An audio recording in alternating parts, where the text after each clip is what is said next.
The rainforest rain in New Guinea does not fall, it pours. Sheets of water crash down on the canopy, shattering into dense fog that devours the sky. In 1943, this battlefield had become a place where everything decayed. Rusted trucks, fortifications collapsing into mud, and light aircraft corroding like apples forgotten in the rain. In the midst of that chaos, an L4 Grasshopper trembled in the grey downpour, its fabric wings soaked like a shroud, yet the propeller still spun. The Continental A-65 engine roared weakly, steadily, then suddenly screeched. Mud splashed up under the plane's belly in a dull brown arc. The L4 lifted off the ground after only a few seconds, gliding slowly through the low clouds. The young pilot, once a mechanic from Illinois, sat upright, both hands gripping the control stick, eyes squinting against the rain. On his lap lay a map blurred and curling at the edges, marked in red pencil. Hill 92, artillery target. In the distance, the sound of artillery pulsed like the heartbeat of the entire front. In that moment, the war shrank down to the faint hum of an engine and a man's instinct to survive. He knew that the engine could last only a few more hours, that every turn of the propeller was a gamble. But through the radio came the hoarse voice of an artillery officer. "Spotter! Do you read? We're blind out here." His reply was only static, then silence, then a low, "Copy." "Oh." According to the Southwest Pacific Liaison Report, 1943, this region saw rain 200 days a year, humidity at 98%, and temperatures always above 32 degrees Celsius. There was no place for airplanes, it was where airplanes died quietly. Iron rusted, fabric mildewed, wires melted like wax. Yet men remained, trying to light something else, courage. Below, the jungle was a maze. Palm trees rising 40 meters high hid the ground, leaving the artillerymen beneath blind to anything but darkness and thunder. Dirt roads had turned into rivers of mud. Above, the L4 looked like a weary dragonfly, its fragile wings weighed down by rain. In the report, CMH publication 70-31, pilots called this area the graveyard of wings. The wind lashed hard, and the fuselage shook. He looked down through the window and saw a patch of dark earth jutting through the trees, the Japanese artillery position. One hand on the control stick, the other flipping the radio switch, his voice cracked through static. "Target confirmed. Adjust 50 meters east." No one answered, but seconds later, the ground erupted. A cloud of red-brown smoke billowed up from the canopy, then dissolved into the rain. He pressed his lips together. "On target!" The plane tilted gently to the right, circling to evade anti-air fire. Bullets tore through the wings, leaving 2 waterlogged holes. Each impact made the aircraft shudder, metal groaning like breath. According to statistics from the US, 5th Army Air Section, 1,944, an average mission of this type lasted 12 minutes, with a 30% chance of the aircraft being shot down or severely damaged. But no one stopped. There was no other choice. Below, the artillerymen were staring upward, their eyes straining through the rain, waiting for a signal from above. When the second salvo landed perfectly, the whole unit cheered. One of them later recalled, in a 1957 recording from the Kansas Veterans Association, "We never saw his face, just heard his voice on the radio, but every time he spoke, someone on the ground lived a little longer." The wind shifted. He pulled the stick, lifting the plane higher, turning westward where the forest thinned. The rain still fell heavily, but there was light on the horizon, a faint strip, fragile as hope. The altimeter read 500 feet, and the fuel needle brushed the red line. He glanced at a small photograph taped to the dashboard, a wooden house in Illinois, bare trees standing in snow. The officer's voice came again through the radio. "Good eyes, Grasshopper. We got them." He didn't answer, only smiled wearily.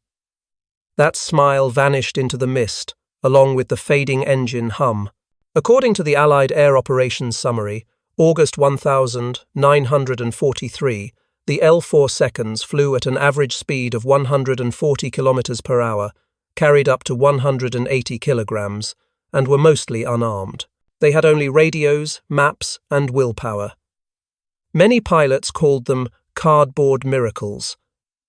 And that morning, amid the New Guinea rain, one of those miracles kept the front line from collapsing.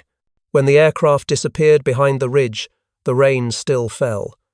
Beneath the trees, the artillerymen picked up hot shell casings, their eyes fixed on the grey sky where a plane had passed. Somewhere above, in the clouds heavy with moisture, the engine faded and went still, and in that silence the jungle held its breath. On military maps, New Guinea and Bougainville were merely two green smudges amid the Pacific Ocean. But for American soldiers in 1943, they were nightmares wrapped in mist. The climate there was so dense that every breath carried the scent of mud and rusted metal. According to the U.S. Army Weather Service, Pacific Report 1943, the average humidity reached 98%, rainfall exceeded 4,000 millimeters per year, and visibility in the jungle dropped to less than 100 meters. In that land, tanks sank into the mud, rifles rusted within 3 days, and radar became useless, blocked completely by trees. The soldiers called this place the jungle that eats iron. They said that if you left an ammunition box on the ground, by tomorrow it would be covered in moss. According to the engineer maintenance log, 32nd Infantry Division, each month the unit had to discard an average of 20% of its mechanical equipment due to corrosion or fungal damage. Steel snapped like rotten wood, tank treads bogged down, and trucks were abandoned in the jungle like giant corpses slowly sinking into the earth. The rains did not only kill men, they killed technology.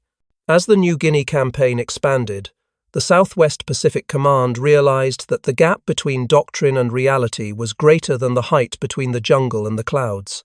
The army still clung to European principles. Artillery required high observation posts, aircraft needed heavy optical lenses, and communication depended on ground radios.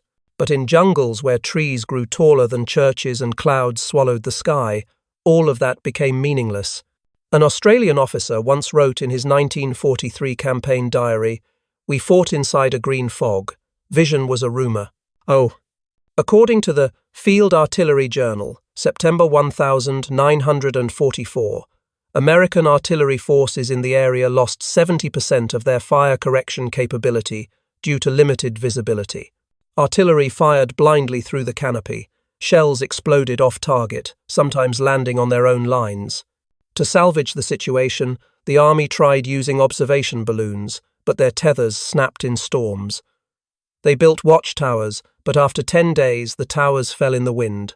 Every attempt failed because nature did not allow humans to look upward for long. At that point, L4 and L5 liaison aircraft were brought in from bases in Australia.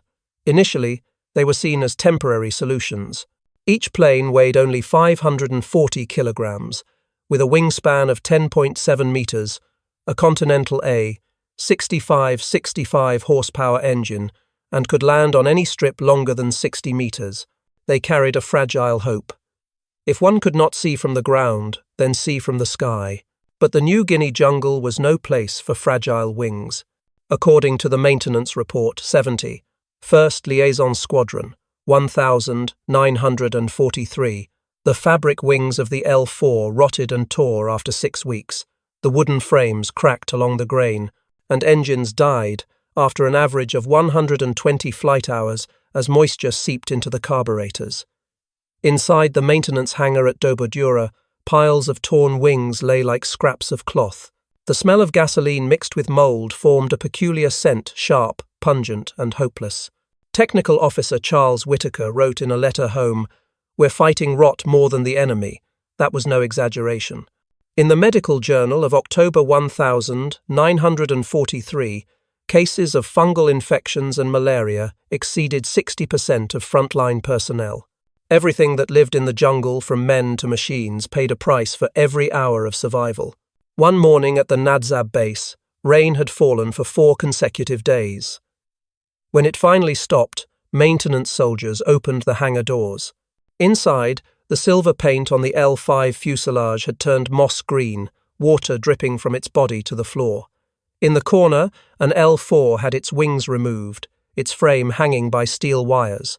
A mechanic bent down, touched the soaked fabric, and whispered through his breath, "She's gone." According to CMH publication 70-31, at that time, 45% of liaison aircraft in the New Guinea area were listed as unserviceable. That jungle killed everything with gears, but it nourished something else, the perseverance of human beings. On the ground, artillery units still transmitted coordinates into the void, hoping someone in the sky would hear. In the Pacific Artillery Report, 1943, the final line, typed on a rusted machine, read, "Without them, artillery was blind in the jungle." When night fell, the sound of rain blended with the distant echo of artillery. Figures moved in the glow of oil lamps, patching tents, cleaning rifles, glancing toward the empty airstrip. They waited for the sound of engines to return, even a faint sputter through the rain.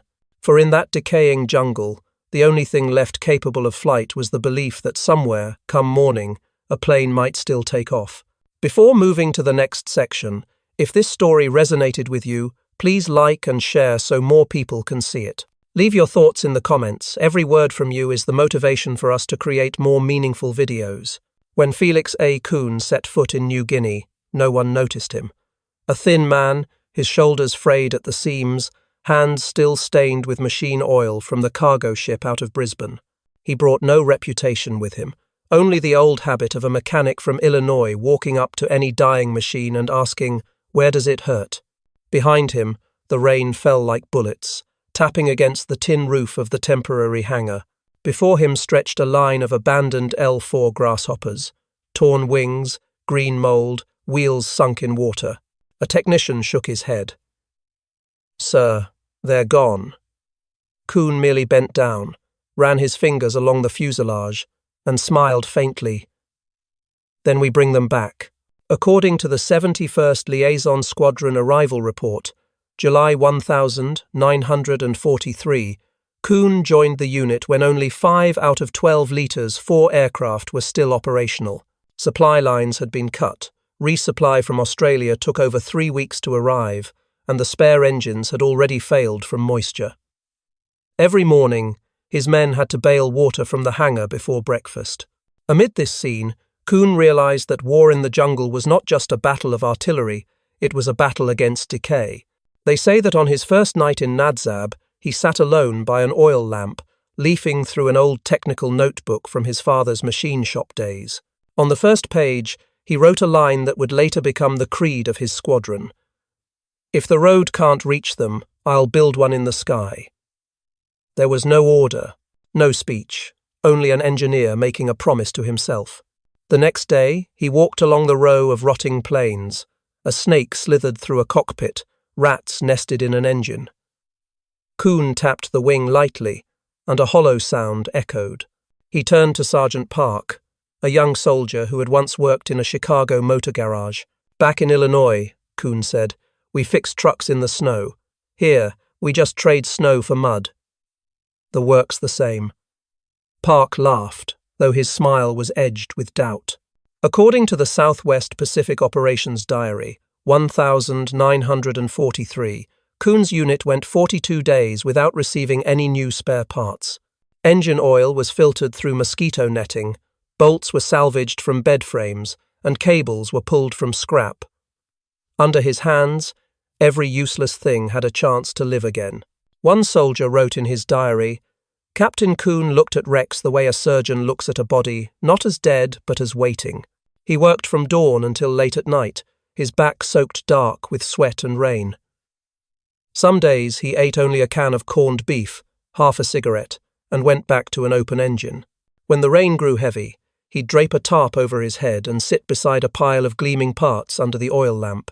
According to Sergeant Park's account in the Veteran's Oral Record, 1961, every time an engine came to life, Coune would stand silent for a few seconds, listening to it the way a man listens to the heartbeat of his first child. The harsh conditions made everything scarce, but within those limits he found freedom. With no orders from command, no technical manual to follow, he began trying things no one else dared. Whenever someone asked why he took such risks, Coune replied evenly, "Because the men down there need accuracy more than they need miracles." According to the Pacific War Maintenance Notes, December 1943, the casualty rate among reconnaissance pilots reached 32%, most due to aircraft failure mid-flight. Coune understood that every minute lost in repair meant another soldier not surviving the night. For him, time was a material more precious than any bolt. One rare afternoon when the rain stopped, he gathered the remaining squadron. Sunlight struck the rusted fuselages, scattering pale reflections. Coune spoke briefly. "We don't wait for new planes, we make these fly again." No one applauded, but each man rose and returned to his station. Inside the decaying hangar, the sounds of hammers, saws, and sputtering engines filled the air. From that moment, his unit became a workshop of invention in the jungle. They patched wings with spare parachute fabric, reinforced frames with bamboo, and built improvised fuel filters. Every morning, Coune walked the line, running his hand along the joints, his eyes on each bent wing. He needed no report, he could hear life or death in the sound of every engine. Before leaving the hangar at night, he often stopped by the door, looking up at the sky, faintly glowing from distant shellfire. In that dim light, he murmured to himself, "If I can fix a truck engine, I can save a sky." That sentence was later recorded in the U.S. Army Aviation Review, 1947, as a reminder of a time when men chose to make their own miracles instead of waiting for them to fall from heaven. And in that endless rain, amid rotting jungle and broken steel, Captain Felix A. Coune began to rebuild the wings of war with his hands, and the belief that nothing was too ruined to fly one more time. While other units waited for spare parts from Australia, Felix A. Coune looked around the New Guinea jungle and saw a warehouse of untapped materials. Every bamboo stalk, every discarded parachute cloth became part of a survival equation. One misty morning, he told Sergeant Park, "Everything that rots teaches us how to endure." That statement marked the beginning of a series of innovations later recorded in the field maintenance log, Org 1943. The first experiment began with the airplane wings. The original coated cotton fabric of the L4 wings, tautened with acetate solution, weighed an average of 12.4 kilograms per wing, absorbed moisture quickly, and decayed within weeks in the humid environment. Coune ordered all the old fabric removed and replaced it with torn C-47 military parachute panels made of cross-woven nylon. When stretched over the frame, this fabric was 40% lighter, waterproof, and had 30% higher tensile strength. But due to its different thickness, lift and airflow were altered. Coune manually adjusted the wing's angle of attack by plus 2.5 degrees, cutting and refitting the joints with hand-forged steel rivets. He had no aerodynamic instruments, only a mechanic's intuition. When the L4 made its first test flight with parachute wings, it no longer trembled. It breathed differently, Park noted in his journal. Next came the subframe. With aluminum scarce, Coune used local bamboo, the type the Papuans called bik-bik, which had a density of 0.74 grams per cubic centimetre and an elasticity 18% higher than small steel tubes under equal load. He cut the bamboo to match the curve of the original frame, reinforced the joints with resin mixed with tar, and wrapped the connections with parachute fabric to increase friction. The result: the frame's weight dropped by 12 kilograms, reducing takeoff distance by 15 meters. In the first test, the aircraft lifted off after 63 meters, nearly matching its original performance despite the handmade construction. The hardest challenge lay in the fuel system. Gasoline was stored in old metal drums, each one infiltrated by rainwater and mud. The Continental A65 engine had a simple filter that could not handle sediment and moisture. Coune cut surgical mesh from the field hospital supply, folded it into 3 layers, and fitted it into the filter housing as an improvised membrane. He ordered replacements every 2 missions and mixed in 3% kerosene to reduce valve corrosion. According to Engineering Memo No. 12/43, this method extended the average engine lifespan by 35 flight hours, a small number, but in reality, it meant 2 extra weeks of survival. He did not stop there. Coune meticulously documented every modification. In his notebook, a terse line read, "Rebalance propeller pitch 0.7 degrees to offset drag from damp fabric." He realized the parachute material created a different airflow, causing the aircraft's nose to sway slightly at low speeds. By adjusting the propeller pitch, he restored stability. None of these adjustments appeared in any technical manual, yet their effectiveness was proven by statistics. His squadron achieved 87% flight stability, despite 6 consecutive weeks without resupply. According to the Southwest Pacific Engineering Report, 1943, Coune's methods were classified as improvisation under necessity. But those very modifications reshaped the military's thinking about field maintenance. Engineers noted that Coune's L4 generated 4.6% greater lift and climbed 6% faster, even though engine power remained constant. His work resembled art more than engineering. In photographs of the NADSAB maintenance hangar, one sees rows of L4 seconds patched and stitched, their paint blending moss green and silver, glinting under oil lamps. At the center stands Coune, wrench in hand, head bowed like a painter before an unfinished canvas. "He fixed them like he was painting hope," Sergeant Park said in a 1967 interview. His brilliance did not lie in finding new materials, but in understanding the essence of the old ones.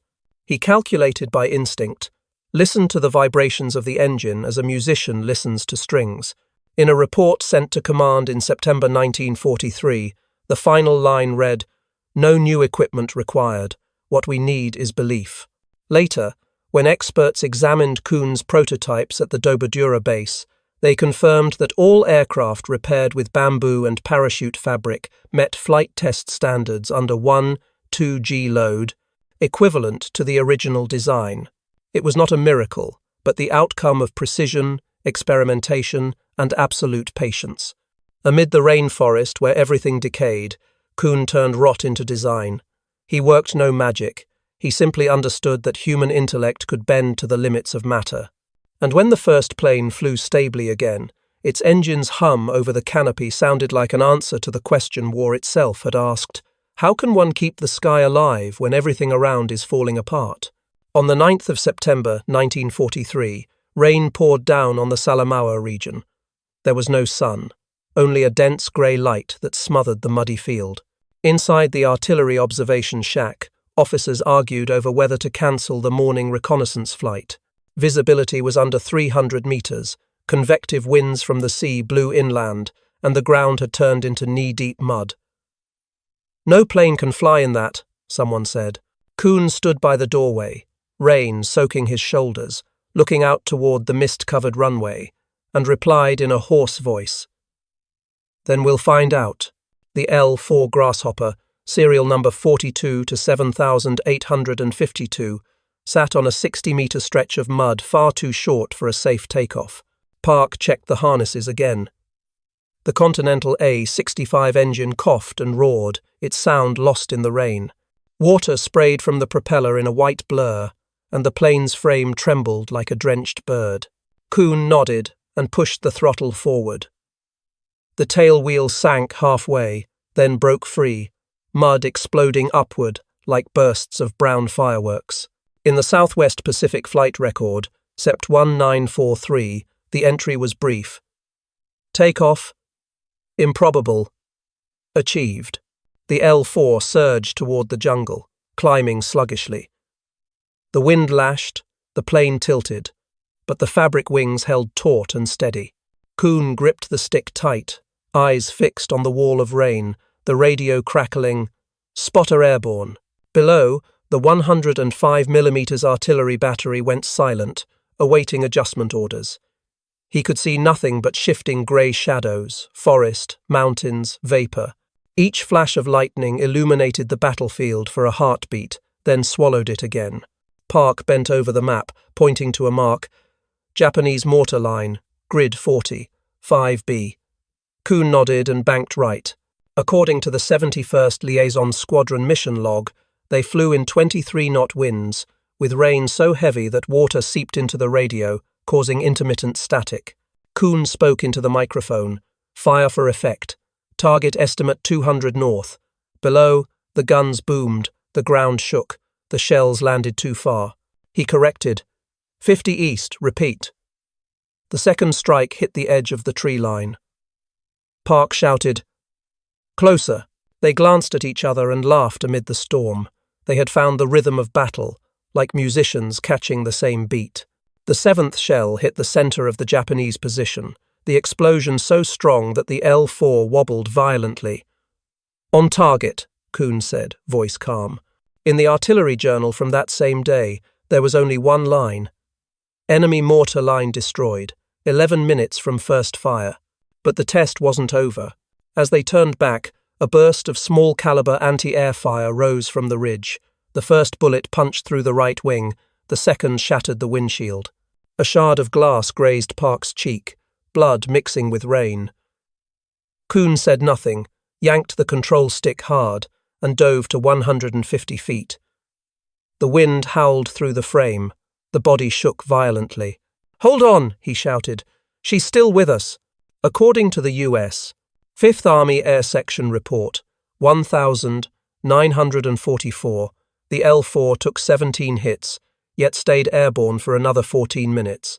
When it landed back on the same muddy strip, the wheels struck hard, the fuselage jolted, but did not break.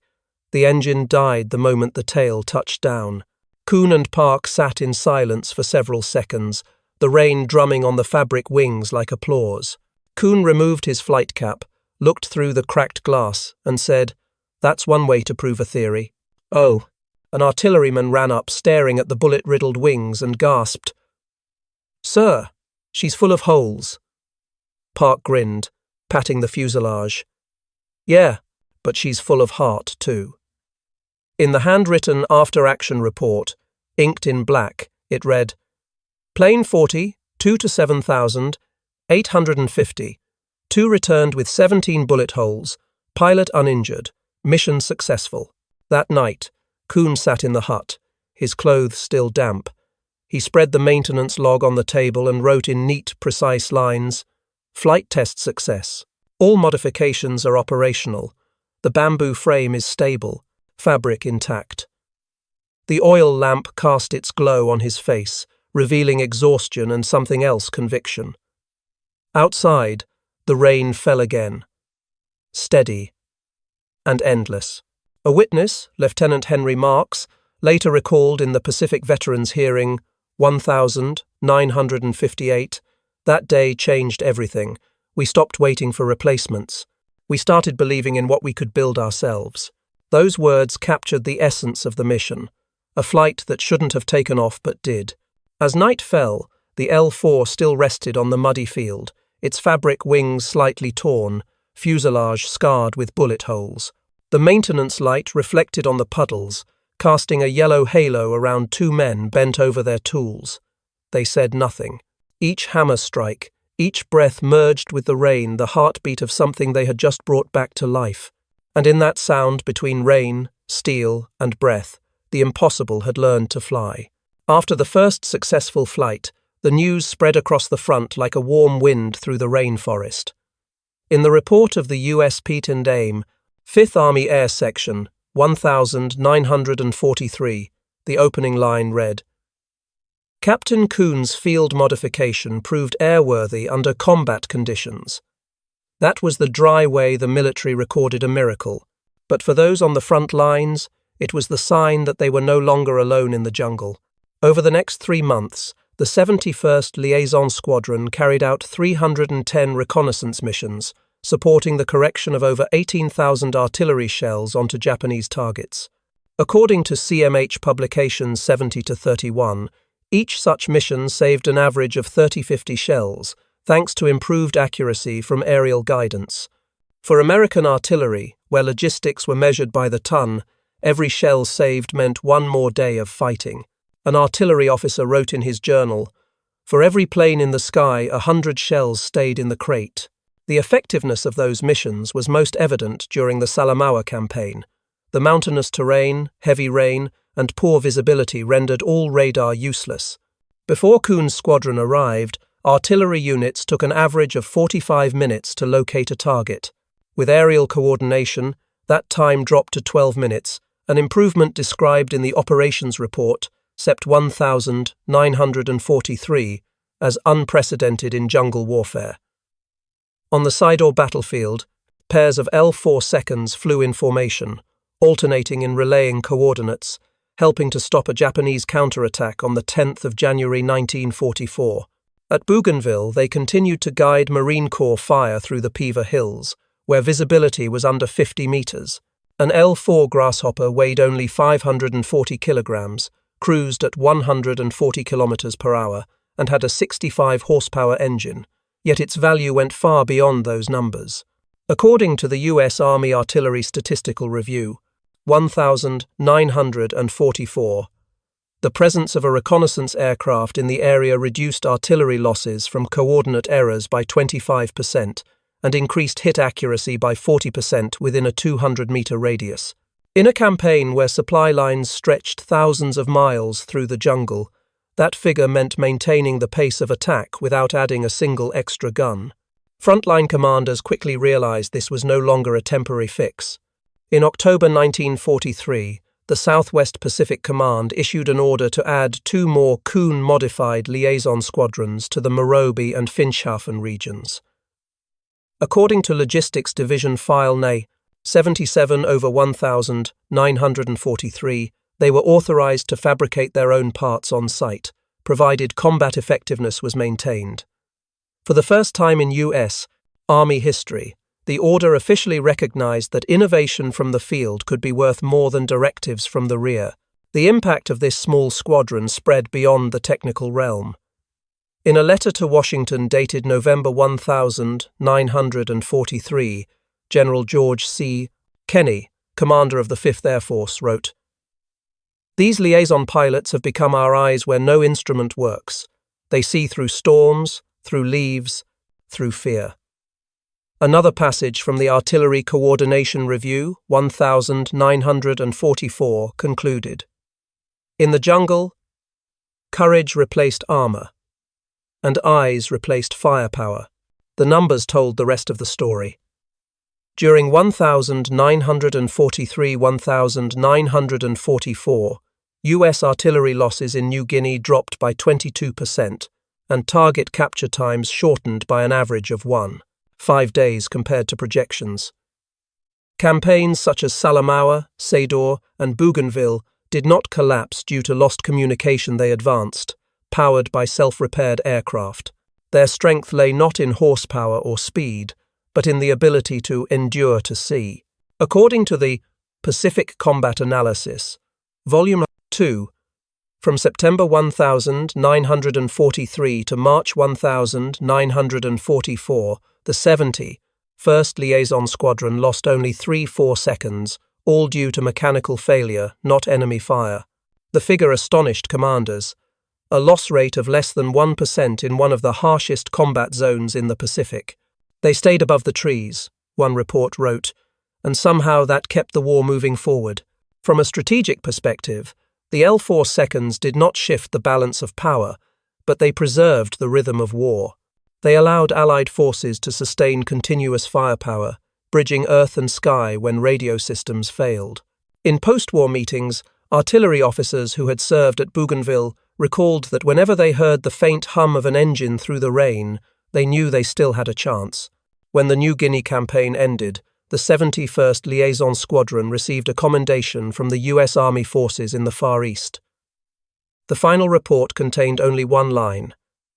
"Their planes gave us vision." No praise, no title, just a truth as clear as it was profound. They were the eyes that never blinked in war, seeing through rain, through jungle, through fear, to keep an entire front alive. When the campaign in New Guinea ended, the rain finally began to ease. The jungle started to swallow the traces of war, and with them, the L4 seconds that once crossed its skies. According to the 71st Liaison Squadron Closure Report, April 1944, most liaison aircraft were left behind, broken fuselages, torn wings, fabric rotting among the forest leaves. Yet beneath layers of moss, people still found small notebooks wrapped in nylon, the writing blurred but still legible enough to read, "We flew on faith more than fuel." Those words were not poetic. They were the truth of men who took off on instinct, in conditions no one believed survivable. In Bougainville, inside a temporary bamboo hut, Sergeant Park once wrote, "Rain was our constant, but it never drowned courage." 10 years later, when he returned to Illinois, he became a carpenter in a small workshop in Springfield. On his workbench sat a dark wooden plank, less than a meter long, cut from the wing of L4 No. 42 to 7,852.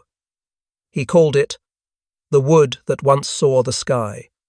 Each time he sawed it, the dust rose like fragments of memory, reminding him of the engine that once kept an entire company alive under the rain.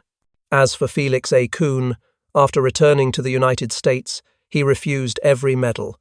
According to the U.S. Army Aviation Review, 1947, he sent only one short report to Command Headquarters, titled Field Modifications for Liaison Aircraft in Tropical Conditions. That 16-page report was later adopted into the U.S. Air Force's Field Maintenance Training Program. Its final line read, "The only universal material in war is ingenuity."